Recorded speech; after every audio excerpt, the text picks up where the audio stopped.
നിങ്ങൾ അറിഞ്ഞിട്ടുണ്ടാവും ഒരുപക്ഷെ ഒരു ചെറുപ്പക്കാരനോടൊപ്പം ഒരു 19 വയസ്സുകാരി വീട് വിട്ടിറങ്ങി. ഒടുവിൽ കോടതിയിൽ ആ കേസ് എത്തിയപ്പോൾ ആ യുവാവിനെ കുറിച്ച് വിശദമായിട്ടൊന്ന് അന്വേഷിച്ചപ്പോൾ ആ പെൺകുട്ടിക്ക് അറിയാൻ സാധിച്ചത് മോഷണം, കൊള്ള, പിടിച്ചുപറി തുടങ്ങി പോക്സോ കേസ് അടക്കം ചുമത്തിയ ചെറുപ്പക്കാരനാണ് ഇയാളെന്നാണ് പിന്നീട് ഈ പെൺകുട്ടിക്ക് അറിയാൻ സാധിച്ചത്. ഈ പെൺകുട്ടിയെ തന്നെ പ്രായപൂർത്തിയാകുന്നതിന് മുമ്പ് പീഡിപ്പിച്ച ചെറുപ്പക്കാരനാണ്. ഒടുവിൽ കോടതി ചോദിച്ചു, ഈ ചെറുപ്പക്കാരനോടൊപ്പം തന്നെ പോണോ എന്ന് ചോദിച്ചു. അപ്പോൾ പെൺകുട്ടി പറഞ്ഞു, ഇതൊന്നും എനിക്കറിയില്ലായിരുന്നു എന്ന് പറഞ്ഞ് പെൺകുട്ടി അച്ഛൻ്റെയും അമ്മയ്ക്കും ഒപ്പം പോയി എന്നൊരു വാർത്ത കൊച്ചിയിൽ നിന്ന് വന്നു. ഒന്ന് പറഞ്ഞു എന്ന് മാത്രം.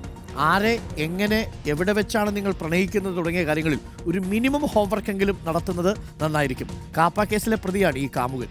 കാപ്പാൻ കലിപ്പനാണ് എന്നൊക്കെ പറഞ്ഞ് സ്നേഹിക്കുമ്പോൾ കാപ്പ കേസ് കൂടി ഉണ്ടോ എന്നുകൂടി പ്രത്യേകം അന്വേഷിക്കണം. കാമുകന് കാപ്പ കേസ് ഉണ്ടെങ്കിൽ കലിപ്പനാണെന്നൊന്നും പറഞ്ഞിട്ട് കാര്യമില്ല, അകത്ത് കിടക്കും.